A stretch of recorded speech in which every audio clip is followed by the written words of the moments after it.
어제 우리가 십자가의 말씀에 대해서 쭉 들었는데 일단은 십자가와 복음이 고린도 전서하고 또 이 로마서를 보니까 이 같은 의미다. 하나님께서 우리에게 구원을 주시는데 이 구원을 주시는 능력이 로마서에서는 복음이다. 그래서 복음을 부끄러워하지 않는다 그러셨고, 고린도 전서에서는 십자가다. 그래서 십자가의 도가 믿는 자들에게는 구원을 주시는 하나님의 능력이요 지혜다. 이렇게 말씀을 한단 말이죠. 그래서 복음이라는 뭐냐? 복음이라는 건 되는 거다. 그래서 하나님께서 우리 마음을 다스려 주셔서 내가 하나님 말씀을 순종하고 계명을 지키고 하나님 뜻대로 살아가는 것이 애쓰는 게 아니라 되는 거다. 그럼 애쓰는 것과 되는 것의 차이가 무엇입니까?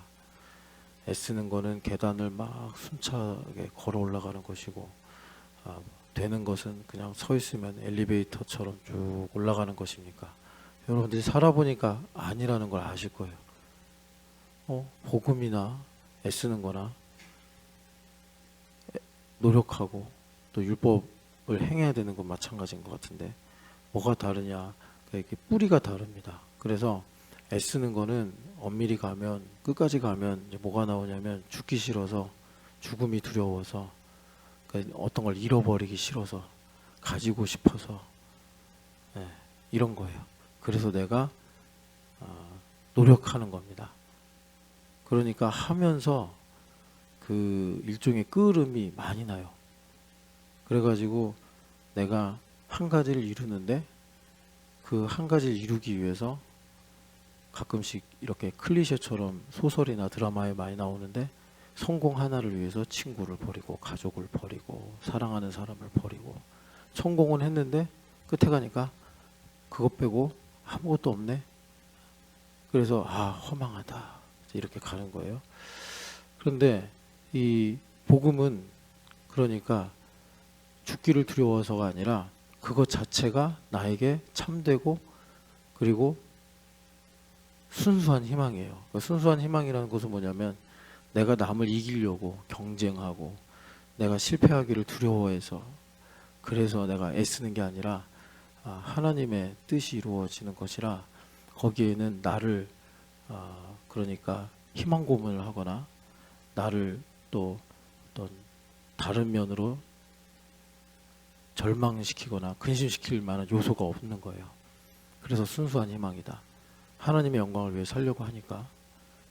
그래서 그 복음하고 율법 그 애쓰는 거하고 다르다.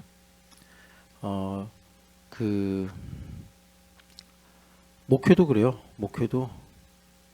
목회조차도 애쓰는 목회가 있고 나를 입증하려고 뭐 좀 고상해 보일지 모르지만 하나님 날 사랑하시는, 날 하나님 사랑하셔 뭐 이런 거 입증하려고, 또는 나는 훌륭한 목사야. 뭐 훌륭한이라고 안 쓰고 참된 목사야.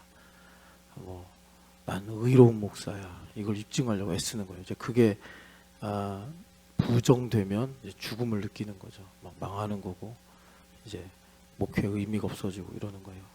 하나님을 사랑해서 목회하고 불러주신 것이 근데 다 목회하면 그런 것들이 그 나에게 뭐 어렵고 힘들고 또 내 뜻대로 안 되는 일이 와도 내가 낙심하지 않게 된다. 복음과 그 내가 애쓰며 살아가는 뭐 우리가 흔히 말하는 율법주의 뭐 이런 거하고 여러분들이 차이를 좀 보시면 좋겠고, 그래서 그러지 않도록 하나님께서 우리에게 선물로 주신 것, 정확하게는 예수님이 주신 건데 예수님께서 주신 선물이 뭐냐면 이제 제자들에게 주시는 거예요. 제자가 되는 거는 뭐 여러 가지로 설명하겠지만 예수님과 마음이 딱 하나가 되면 이제 제자가 되는 건데, 그걸 성경에서 보면은 그물과 배를 버려두고 주님을 따랐더라 이렇게 이제 말씀을 해요. 그래서 예수님께서 제자들에게 주시는 것이 선물이 딱 하나 주시는데 그게 십자가더라. 그러니까 우리가 이제 여기 세상에서 살면은 율법하에 살기 때문에 여기 우리 신집사님 이제 개척 멤버잖아요. 그럼 11년 만 11년 다녔고 지금 12년째 교회를 다니고 있단 말이에요. 그러면 율법적으로 보면 우리 교회에서 제일 위험한 사람이에요. 교회를 제일 힘들게도 할 수 있고 교회에 대해서 제일 많이 실망할 수도 있고 그럴 수 있는 리스크가 제일 높아요. 왜? 11년 동안 시간 쌓였고 경험 쌓였고 또 다니면서 봉사도 했고 또 말씀도 들었고 들은 말씀이 쌓여 있으니까 뭐 신촌연합교회가 전하는 교회됨의 복음이나 제자도나 이런 것이 틀렸다라고 이제 반박하거나 주장할 때 가장 많은 자료를 가지고 있죠. 뭐 교회에 온 지 1년밖에 안 된 사람이 신촌연합교회에 대해서 뭐라고 말해봐야 아는 것도 없고 그러니까 효력이 없는데 신집사님이 이제 그런 마음을 딱 먹으면 가장 논리적으로 풍성하게 이제 비방할 수 있는 거예요. 그런데 이제 그런 일들이 생기지 않도록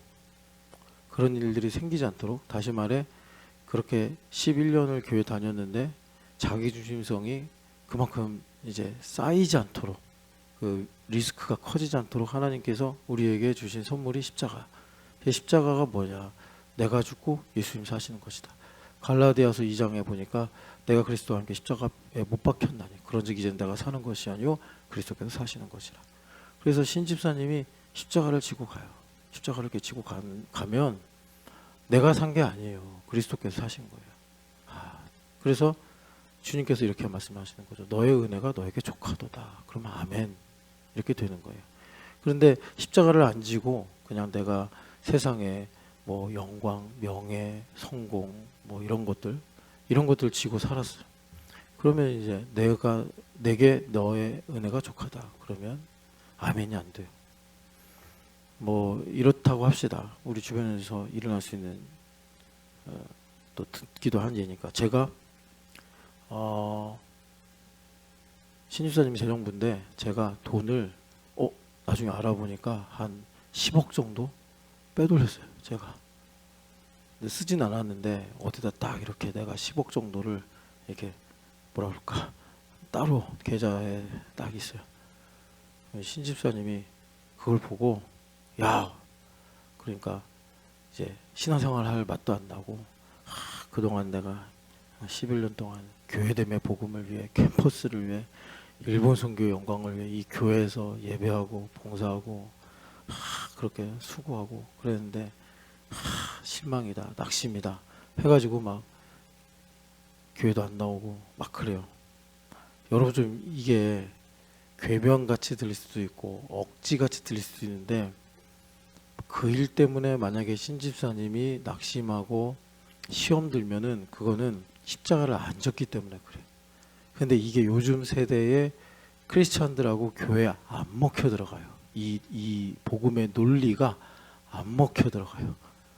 이게 어려워요. 그러니까는 나중에 좀 얘기하겠지만 교회 주인이 예수님이 아니라 사람이에요. 그러니까는 여러분 이런 일이 일어날 걸 대비해서 얘기하는 게 아니에요. 이런 일이 안 일어나야 되는데 우리 주변에 많잖아요. 여러 모양으로 나오잖아요. 그러니까 하는 말인데 교회의 주인이 그러니까 한국에는 교회 주인이 사람인 교회가 많다는 거예요. 사람 모이는 수로 프라이드를 삼고 건물로 어떤 근거를 삼고 믿음의 어떤 자산인 척하고 이제 이러는 거예요. 그러니까 예수님이 교회 주인이시라는 게 뭔지를 말할 수 있는 실력도 잃어버렸고 실체도 약해진 것 같아요. 이 지경이 된 거 보면. 그래서 제가 뭐 이렇게 한국 교회를 막 이렇게 할 입장은 아니니까 그냥 여러분들 우리가 이런 공기 속에 살고 있으니까 보자. 뭐 여러분들 주변에서 예전에 같이 신앙생활 했던 또 지인들 만나면 뭐 이런 질문이나 이런 이야기들 듣고 생각할 수 있지 않아요? 그래서 제가 드리는 말씀이에요. 십자가를 지고 가야지 예수님 주인 되시는 거예요. 예수님 주인 되신다는 건 뭐냐면 내가 죽고 예수님 사신다 이거예요. 그래서 십자가를 지고 간다. 이건 어떻게 보면은 심장이 계속 뛰고 있는 거랑 똑같아요. 그래서 심장이 뛰면은 또 피가 생산되고 막 이러잖아요. 그런 것처럼 새로운 신앙, 새로운 포도주, 새로운 부대 이것이 계속되는 거예요. 그래서 이 십자가는 참 소중하고 여러분 사실은 우리가 이 땅에서 뭐 복 많이 받아서 건강하고 집도 좋은 집 살고 문제도 다 해결돼. 근데 죽을 때 가서 구원받는 게 미지수거나 이상하거나 불확실해. 그럼 뭐냐고요. 교회 잘 다니면서 뭐 믿음 좋네, 뭐 좋은 사람이네, 백날 들어봐야. 그리고 이제 다음 주에 광복절 이렇게 해가지고 연휴가 되니까 막 공동체마다 MT 간대요. MT 가요? 아, 좀 가요. 공동체 사람들하고 허윤시장 좀 가요. 예? 아니 저기 남편하고는 많이 갔으니까 이번에 그 공동체 사람들하고 어디 산책이라도 좀 해요. 예. 그래서 많이 돌아다니더라고. MT 신나게 가봐요. 뭐해? 구원 못 받으면. 구원 못 받으면 뭐예요? 구원 받는 게 중요하다니까요. 그런데 어제도 잠깐 그런 얘기 했지만 우리 항상 이런 거요. 죽음을 염두에 두고 살아야 돼요. 의외로 죽기 전에 예수님 믿는 사람들 많아요. 하나님 자비가 크셔서 죽기 전에더라도 정말 그 분초를 다투는 그 순간에라도 예수님 믿을 수 있는 여지가 있으면 주님은 바로 구원을 하시는 그런 하나님이죠. 그렇다고 이걸 우리가 요행으로 삼아서 콘스탄티누스 황제처럼 죽기 전에 예수님 믿을 거야 이렇게 목표를 삼고 살면 안 돼.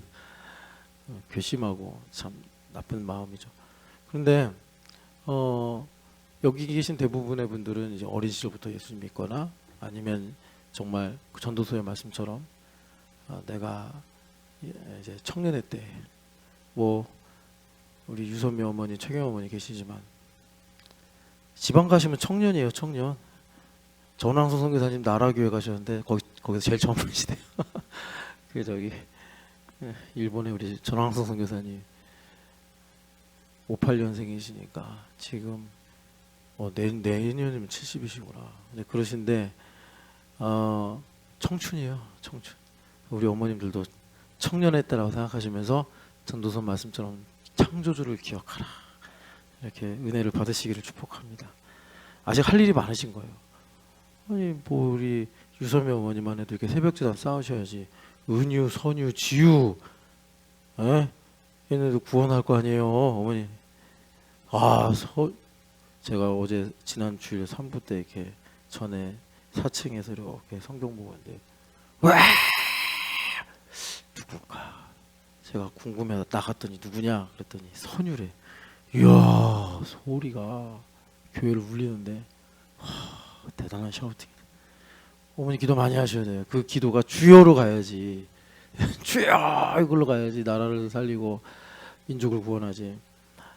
아주 기도 제목이 있거든요. 우리 최경희 어머니도 책임지셔야 돼요. 지금 뭐 저기 재용 씨네까지 다 예수님 믿는 바람에 최유리, 최은희, 이세미, 가빈이 이래 5명 다 예수님 믿고 천국에서 만나죠. 봐봐요. 누가 있어요 지금? 강서방이 있어요. 여기 누가 어머니 혼자 지금 버티는 거예요 지금. 임지영 집사가 있어요. 여기 뭐 임지영이 있어요. 어머니 기도 많이 하셔. 자, 그래서 십자가만이 우리로 늙지 않게 한다. 늙는 거는 이제 어떨 때는 뭐 사람들이 안 알아줘서 내가 서러워지고 또는 뭐 내가 이렇게 했는데 하나님 이거밖에 안 해주나 이런 마음 갖고 항상 우리가 새로운 마음을 가져야 된다고 그랬잖아요. 그래서 십자가의 능력은 여기 이제 12장 한번 9절 10절 읽어보겠습니다. 새벽에 나오는 이유가 이제 이런 이유 때문에 그런 거예요. 9절 10절 같이 읽어보겠습니다. 나에게 이르시기를 내 은혜가 내게 족하도다. 이는 내 능력이 약한 데서 온전하여 짐이라 하신지라. 이러므로 도리어 크게 기뻐함으로 나의 여러 약한 것들에 대하여 자랑하리니 이는 그리스도의 능력이 내게 머물게 하려 함이라. 그러므로 내가 그리스도를 위하여 약한 것들과 능욕과 궁핍과 박해와 공고를 기뻐하노니 이는 내가 약한 그때의 강함이라. 아멘.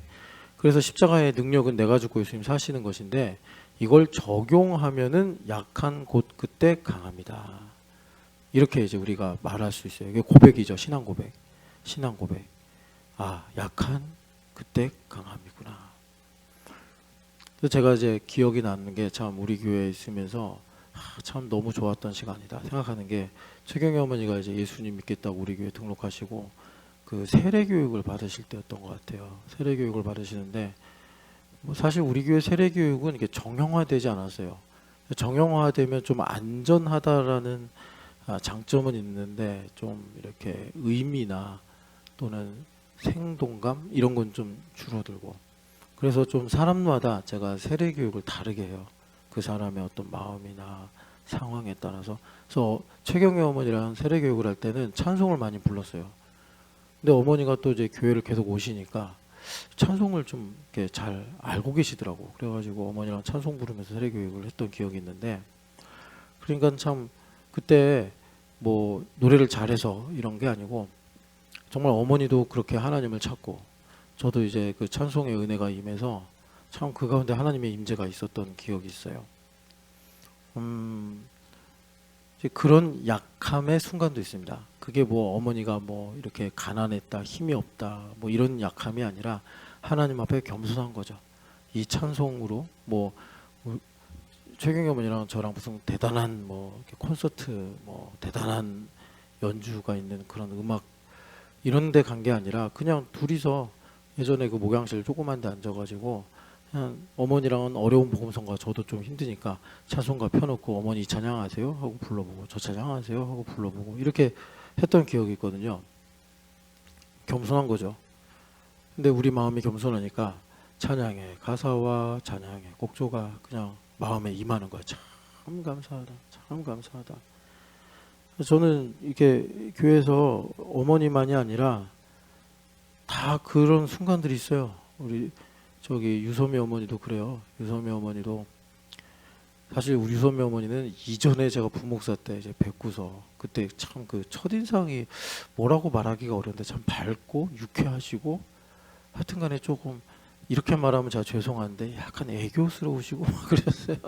그때 부동산 이제 개업하시면서 그때 가서 예배하고 그랬던 기억이 있고, 그리고 옛날에 이제 용산집에 마지막에 계실 때 그때도 가서 예배하고 어머니랑 그런 기억이 있고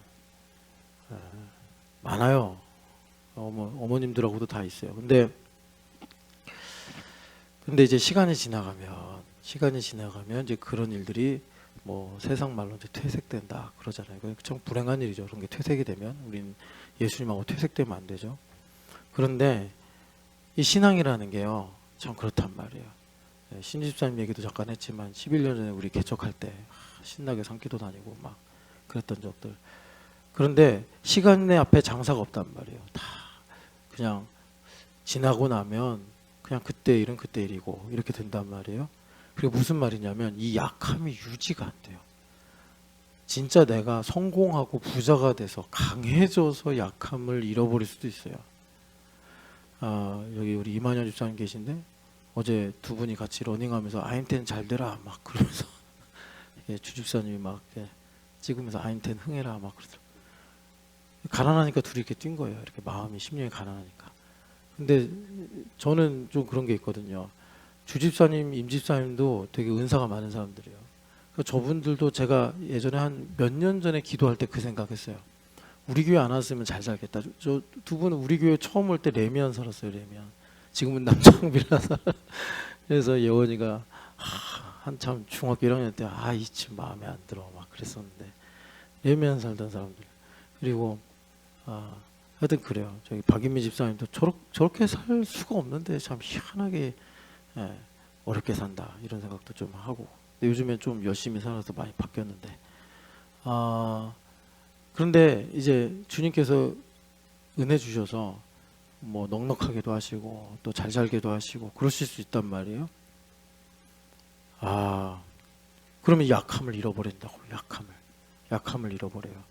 이 약함을 이게 유지하려면 어제 그래서 이제 십자가 얘기하다가 거기까지 나간 건데 약함을 유지하려면 십자가의 능력이 계속 있어야 되잖아요. 십자가의 능력이 나에게 적용돼야 된단 말이에요. 십자가의 능력이 나에게 적용돼야 되는데 예를 들어서 어떤 사람이 문제를 갖고 주님께 찾아와요. 하나님 이 문제 해결해 주세요. 그래요. 그럼 약한 거예요. 그래서 하나님의 은혜로 그리스도의 능력이 나에게 머물러요. 그래서 어떻게 되느냐? 기도하게 돼요. 하나님 저 이 문제가 있는데 이 소원이 있는데 이루어 주세요. 그럼 그리스도의 능력이 머물러서 기도하고, 그런데 이제 기도하면은 뭐 한 번만 하나요? 간절하면 뭐 40일도 하고 뭐 2주도 하고 그러는 거예요. 그렇게 되면 그게 된다는 거는 그게 기쁨이 있다는 거예요. 그게 나에게 효력이 있다는 거예요. 제가 이렇게 보면은 작정기도 하다가 중간에 멈추는 분들이 있어요. 효력이 없다는 거예요. 인간은요, 뭘 해보고서 이게 효력이 있네, 나에게 득이 되네, 그럼 계속해요. 그런데 해봤는데 이거 나한테 별로 득이 없네, 그러면 안 해요. 그래서 제가 뭐 누굴 딱 특정해서 뭐라고 하는 게 아니고, 많은 분들이 작정기도를 한다고 해요. 그리고 중간에 안 해요.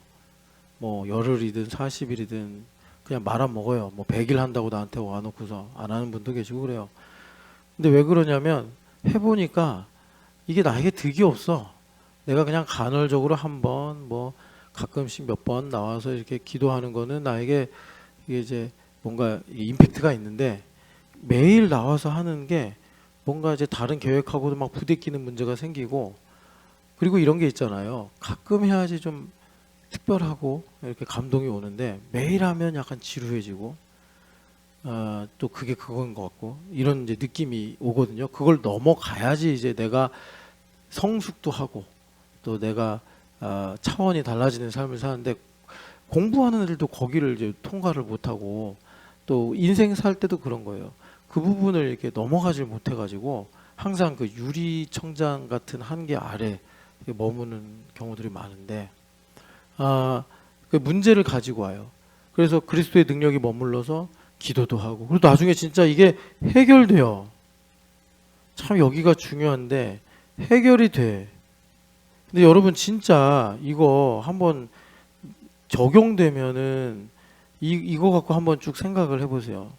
얼마 전에 제가 철야인지 제가 저기 새벽인지 기억이 안 나는데, 해결이 안 되는 분들도 계세요.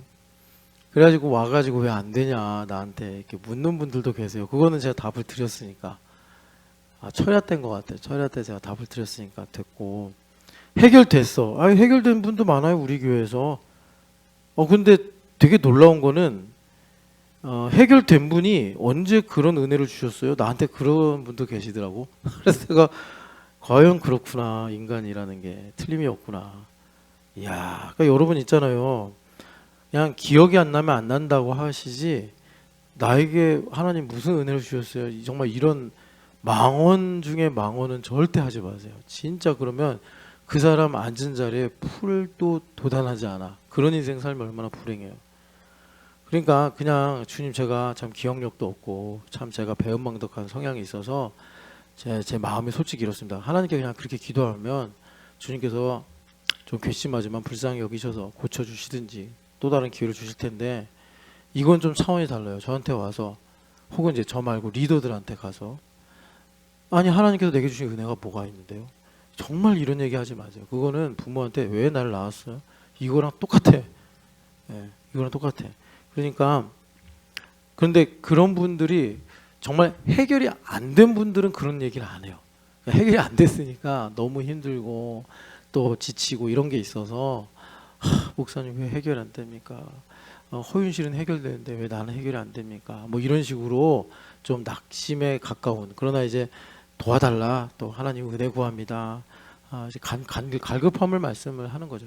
그런데 대부분 나에게 주신 은혜가 뭔데요? 뭐 내가 뭐 무슨 은혜를 받았는데요? 이런 말씀 하시는 분들을 보면은 해결이 됐는데, 내가 묻고 싶은데 그걸 물어본 즉시 너무나 초라하고 너무나 싸구려 대화가 되기 때문에 제가 얘기를 안 하는 거예요. 예를 들어서 신집사님하고 허집사님하고 막 부부싸움을 해요. 부부싸움을 하는데, 허집사님이 당신 나한테 해준 게 뭐가 있어? 이랬단 말이에요. 근데 신집사님이 진짜 내가 이거 사줬고 저거 해줬고 이러면 진짜 그 대화는 끝이잖아요, 그걸로. 그러니까 이제 그런 식으로 안 가려고 제가 얘기를 안 하는 거지, 뭐 정말 없어서 제가 뭐 대답할 게 궁해서 얘기를 안 하는 게 아니에요. 그 진흙탕에 들어가기 싫으니까 얘기 안 하는 건데, 여하튼 간에 이 문제가 해결된 다음에, 그럼 이제 일종의 여기서 말하면 강함에 해당되는 거거든요. 강함. 강함이 되는 거예요. 내가 가지고 있거나 내가 이루었거나 했기 때문에. 그래서 그리스도의 능력이 안 머물러 그 사람한테. 이 그리스도의 능력이 안 머물러서 정말 그 거미줄과 같은 정말 끊어질랑 말랑하는 이런 걸로 이제 하나님과 연결돼 있거나 아니면은 이미 끊어져서 그러잖아요. 끈떨어진 연이라고. 그렇게 돼버려서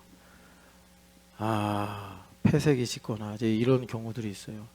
그래서 중요한 거는 여러분 우리의 강함은요.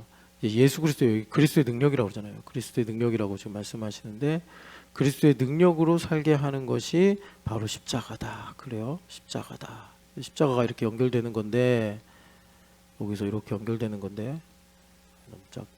이렇게 연결되는 건데 자 여러분 여기 좀 줄여야겠네. 이 십자가가 그러니까 어제 말씀 정리하는 겁니다. 그러니까 고린도전서 2장을 가보세요. 2장을 가보시면 우리에게 이제 십자가가 영광의 십자가라고 우리가 많이 말하잖아요. 영광의 십자가라는 게 뭐냐면 지혜예요. 지혜. 쉽게 말하면 지혜인데 7절 읽어보겠습니다. 오직 은밀한 가운데 있는 하나님의 지혜를 말하는 것으로서 곧 감추어졌던 것인데 하나님이 우리의 영광을 위하여 만세전에 미리 정하신 것이라. 아멘. 자, 어떤 사람이 하나님 자 저한테 A라는 문제가 있는데 해결해 주세요 막 기도했어요. 그래서 A가 해결이 됐어. 자 여기서 중요해요. 하나님은 진짜 모사가 필요 없다고 하실 만큼 지략이라고 해야 되나? 그 잠언에서 모략이라고 하시긴 하는데 하여튼간에 그게 무한하신 분이에요. 그러니까는 약간 좀 이런 말이 여러분 잘못 들으시면 오해를 하시는데 하나님도 우리를 속이실 수 있어요. 이거 되게 우리 잘 해야 돼요. A를 주셨어요. A를 주셨는데 지금 여기서 말씀하신 하나님께서 만세전에 감추어 주신 하나님의 뜻을 깨달을 수가 있고요. 아니면 그냥 just A로 머물 수가 있어요. 이렇게 해서 하나님께서 우리를 이 부분을 갖고 제가 이제 속인다 이렇게 한 거예요. 그러니까 뭐냐면 A가 해결되는 건 너무 감사한 일이잖아요. 너무 좋아. 너무 감사해. 이제 이렇게 된 건데 이 A가 그냥 just A야. 그러면 이거는 뭘 내가 증명하는 거냐면 나는 하나님보다 A가 더 좋아. 내가 기도했고 내가 원했던 거는 하나님을 이용해서 A를 얻기 위함이야. 이제 그걸 우리는 여러분 하나님께서 증인으로 삼으려고 창조하셨다고 이사야서에 나오잖아요. 그래서 우리는 뭘 하든 이 피조물 앞에서 증언하게 돼 있어요. 나는 A를 위해서 하나님을 이용했음을 증언하는 거예요. 그런데 이 A를 하나님께 내게 주셨을 때 그 일로 인해서 감사하고 또 하나님을 찬양하면서 A를 향하신 하나님의 여기 보면 영원하신 감추어진 하나님의 비밀 하나님의 예정하심이 무엇이냐 이거를 내가 발견하면 나는 A를 구하면서 참 내가 믿음도 작고 지식도 없지만 하나님의 영광을 위해서 하나님 중심이라는 게 내 안에 있어서 이렇게 나에게 또 하나님의 풍성하신 계획과 뜻을 깨닫게 하는구나. 이쪽으로 가는 거예요. 그러니까 하나님 중심이고 이거는 하나님 중심. 이건 나 중심이고. 그래서 여러분 이거는 마음속에 있는 거고 이런 것들이 이제 나중에 리얼리티 열매로 드러나는 건 한 10년 지나서요. 10년 지나서 어떻게 되나 보면 알 수 있어요. 그러니까 우리한테 필요한 건 당장이잖아요. 당장이기 때문에 이제 여러분 셀프로 여러분들이 어떻게 하면 이걸 알 수 있느냐. 그러니까 이 A에 대해서 누가 뭐라고 말할 수가 있으면 A에 대해서 누가 뭐라고 말할 수가 있으면 그건 하나님 중심으로 갈 가능성이 상당히 높은 거예요. 그런데 A가 나에게 신성시되고 터부시되 오직 내 거야. 아무도 건들지 마. 누가 여기다 대해서 뭐라고 얘기를 하고 저렇게 간섭을 하는 거를 아주 뭐라 그럴까 노이로제 뭐 이런 것처럼 막 과민해. 그러니까 여러분 우리 교회가 교회됨의 교회잖아요. 제가 그래서 이 교회됨을 이제 성경에서 몸으로 하니까 제가 체온 조절 기능이 뭐 망가져봐야 얼마나 망가졌겠어요. 약간 더위 먹어서 헷갈릴 정도인데 그렇게만 돼도 사지가 풀리고 막 이런데, 그러니까 몸이라는 게 이렇게 민감하거든요. 무슨 말이냐? 이거요, 어려운 문제 아니에요. 내가 A라는 문제를 갖고 그렇게 기도했어요. 그래서 하나님 들어주셨다 이 말입니다. 그런데 그거에 대해서 누가 이러쿵저러쿵 말을 할 때 내가 예민한가 안 예민한가, 이거 어려운 문제 아니라고. 왜냐하면 이미 모든 사람들이 다 알고 있어요. 저 문제에 대해서 김 집사한테 말하면 안 돼. 이거. 그래서 여러분, 하나님께서 이렇게 해서 나의 중심을 보신다. 그래서 지금 바울 사도가 지혜가 있어야 된다. 지혜가 있어야 된다는데, 이 지혜를 가지고 있을 때 우리가 십자가를, 그러니까 스스로 취하면서 갈 수 있는 거예요. 스스로 선택하면서. 그걸 어제 우리가 고린도전서 9장의 바울 사도의 권리장전이다. 그러니까 이런 거예요. 아주 단순한 건데, 하나님의 감춰진 계획과 뜻을 알아. 그러니까 하버드 대학에서 실험한 것처럼 더 많은 바나나를 얻기 위해 참고 기다리는 어린이들이에요. 이게 십자가예요. 네, 십자가. 그래서 계속 나의 삶에 주님께서 치환하시는 것과 같은 속량의 은혜가 계속 일어나는 거예요. 그래서 나의 삶이 지경이 넓어지고 하나님의 나라가 임하고 하나님의 뜻이 나의 삶에 이제 나타나게 되더라라는 것입니다. 그래서 그 십자가를 지고 가는데, 처음에는 내가 너무나 배가 고프니까, 내가 너무나 절박하니까, 내가 이 소원을 이루기 위해서 십자가를 지듯이 약해졌다면, 아까 전에 우리가 읽었던 고린도전서 후서 12장 보면은 바울 사도가 뭐라고 그러죠? 뭘 기뻐한다고 그러죠? 그리스도를 위한 능욕과 궁핍과 박해와 곤고를 기뻐하노니. 이게 바나나를 하나가 아니라 더 많이 먹고 싶어서 기다리는 사람에게는 바나나를 더 줄게 하는 것처럼, 하나님의 영광과 하나님의 계획을 바라보고 인내의 말씀을 지키는 단계로 넘어가는 것이고, 그럴 때 십자가의 능력으로 그리스도의 능력이 나에게 머물게 된다라고 말씀을 하시는 겁니다. 자, 그래서 이제 이것에 이어서 다른 복음의 문제를 오늘 좀 말씀을 드리려고 왔는데, 자, 여기 잘 보시면 바울 사도가 11절에 내 어리석음을 용납하라라고 말씀하십니다.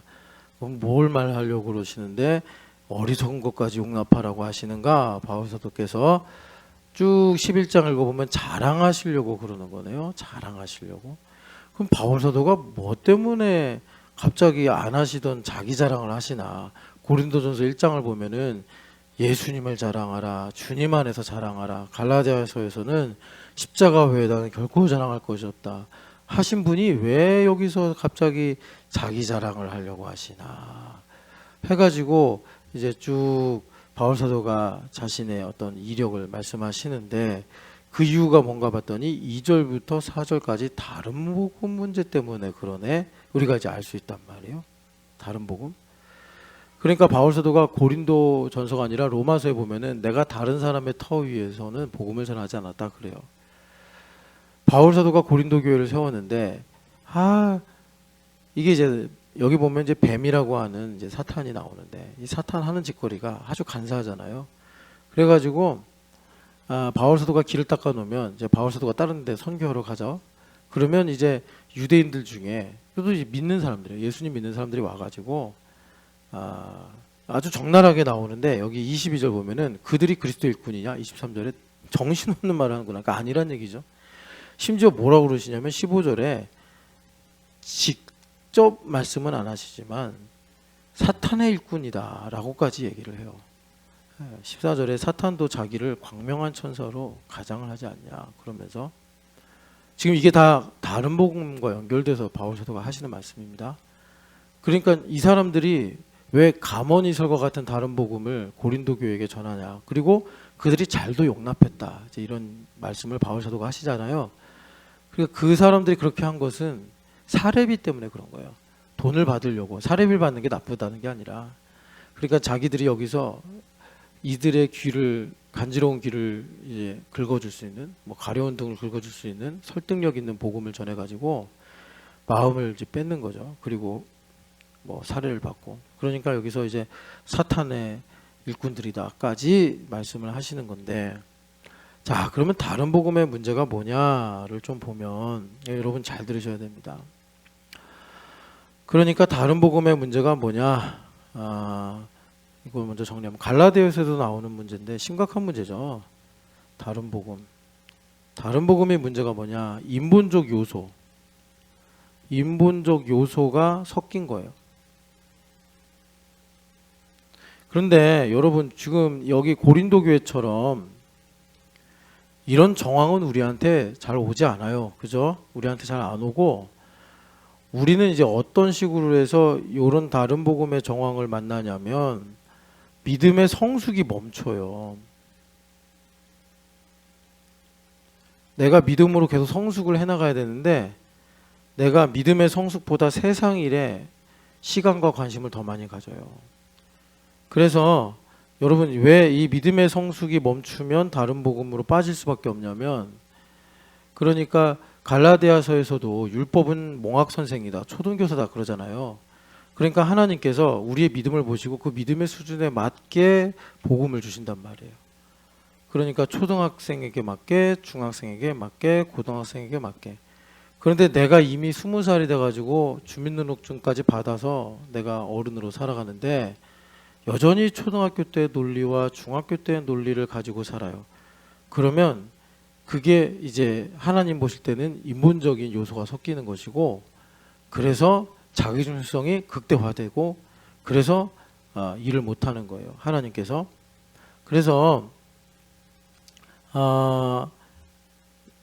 다른 복음이 제가 예를 하나 드릴게요. 다른 복음. 한국교회 다른 복음 중에 하나가 예전에 저 청년 때 비전 복음이라고 있었다. 그래서 청년들한테 이런 이제 구호, 미사일 부대가 돼서 세상에 나가서 터져라 막 그랬더니 그때 제가 이제 96학번인데 한 93, 94, 95, 96, 97까지 98은 조금 색깔이 달랐고 97까지 막 미사일이 되겠어 해가지고요 막 터지려고 그랬단 말이에요. 근데 터지려면 성령 하나님의 권능도 있어야 되고 십자가의 능력도 있어야 되고 하는데 아무것도 없으면서 터져야지 그랬다가 지금 우리나라 40, 50대 2층이 된 거예요.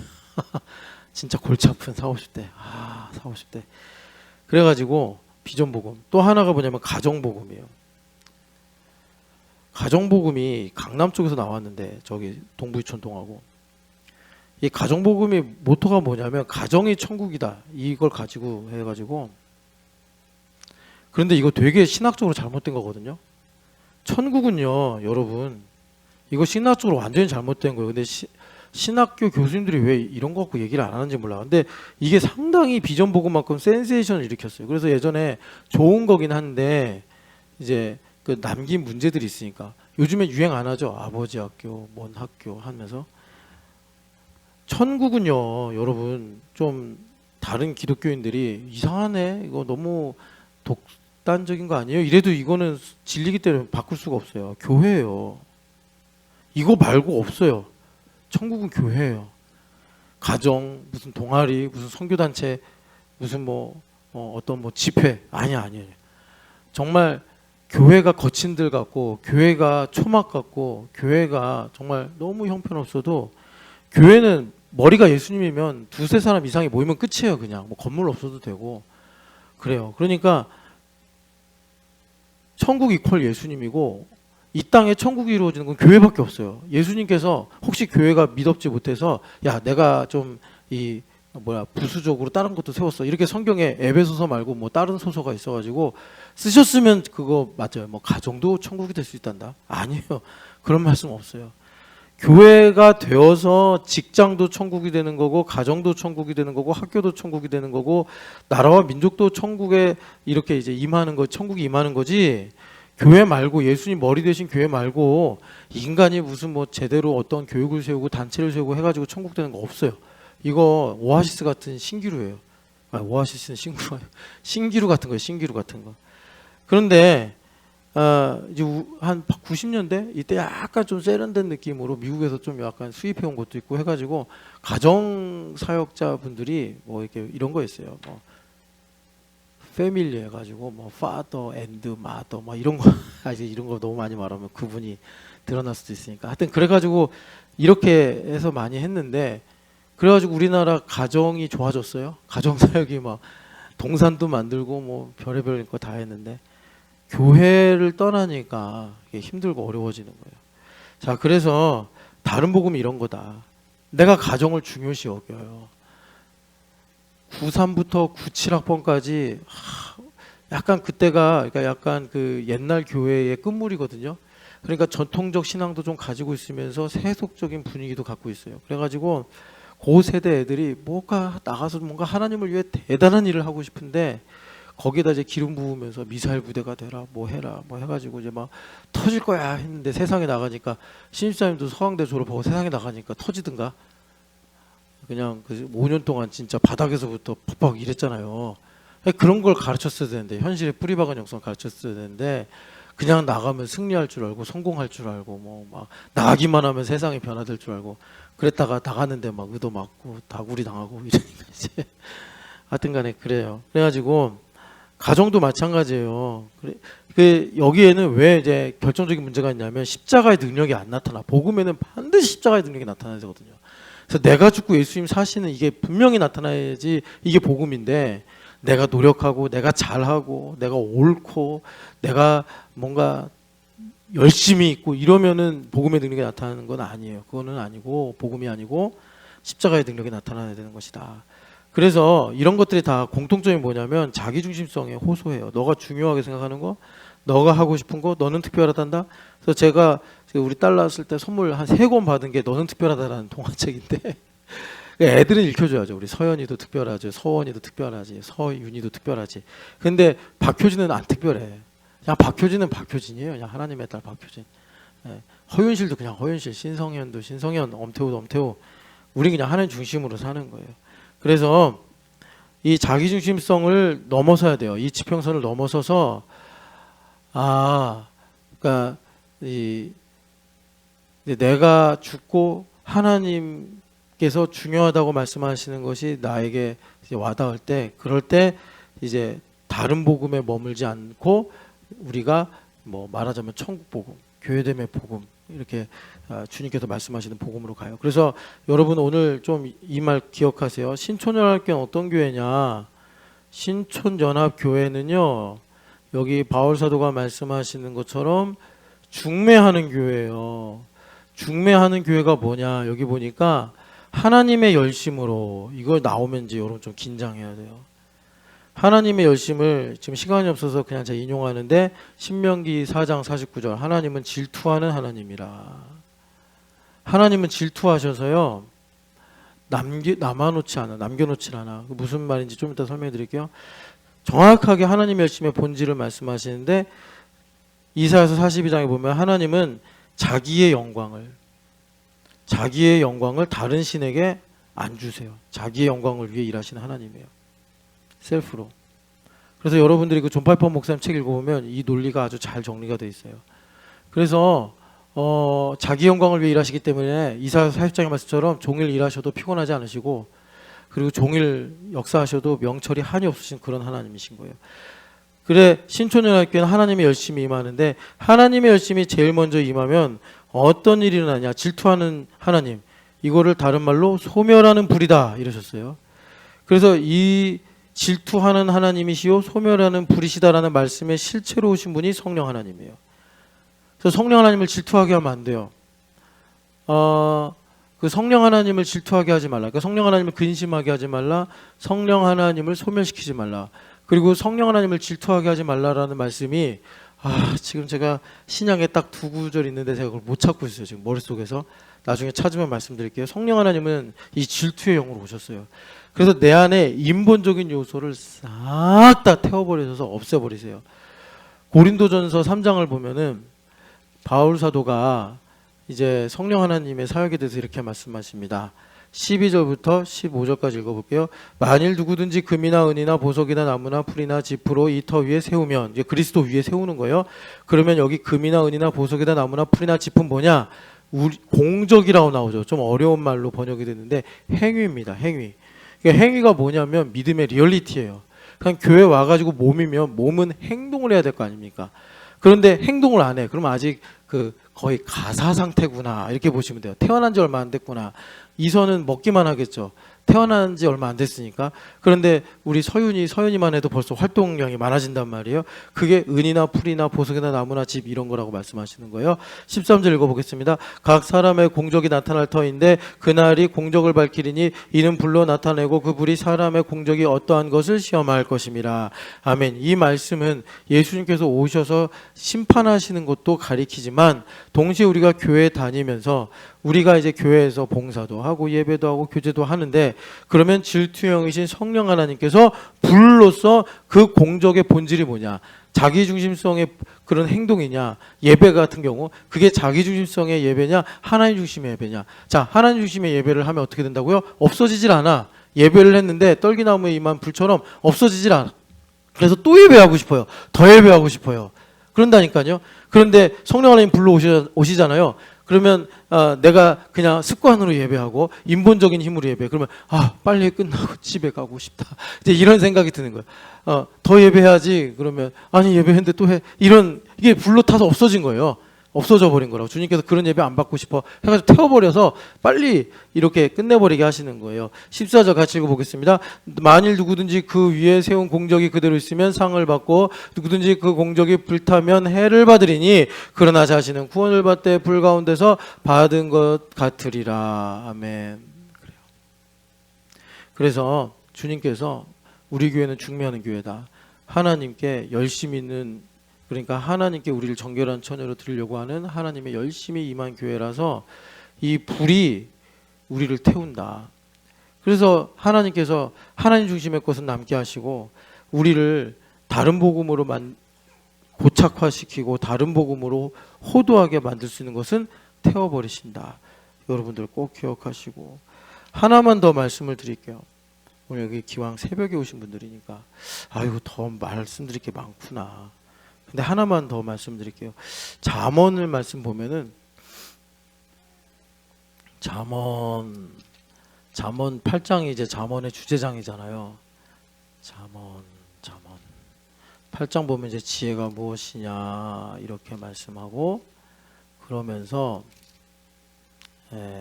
잠언 8장 보면은 지혜가 이렇게 말합니다. 아까 그 십자가가 온전한 자들 중에서는 지혜라고 그랬어요. 17절 같이 읽어보겠습니다. 나를 사랑하는 자들이 나의 사랑을 입으며 나를 간절히 찾는 자가 나를 만날 것이니라. 아멘. 그런데 여러분들 성경에 간절히에 각주 달려있어요? 허집사님 달려있어요? 거기 좋은 성경 보내. 그거 뭐라고 써있어요? 그렇지. 이걸 직역을 했어야 되는데. 아니 왜 성소공회 사람들이 왜 이거를 의역을 해가지고 여러분 그러니까 나를 새벽에 찾는 자가 나를 만날 것이니라. 여러분 새벽이 계속 불타시기를 축복합니다. 기도하겠습니다. 사랑하는 하나님 아버지, 새벽에 주님을 찾고 찾으면 십자가의 지혜, 십자가의 능력이 우리에게 임한다고 하시니 참으로 주님 영광과 찬송 올립니다. 퐁당퐁당 새벽 예배하는 것이 아니고 하나님 아버지 정말 새벽에 주님을 간절히 찾아 하나님 정말 온전한 자들 중에 하나님께서 주시는 지혜와 능력이 임한다 하였사오니 이 새벽에 하나님 주님의 지혜가 임하여서 앞으로 청년들이 새벽에 기도하면 지혜가 임하고 저분의 간증처럼 저분의 증언처럼 인생이 변화되고 죽은 것이 살아나고 없는 것은 있다고 말씀으로 창조하신 하나님 역사가 임하는구나. 하나님 우리가 박관준 장로처럼 쓰임받게 하여 주시옵소서. 부활하신 예수님의 이름으로 기도합니다. 아멘.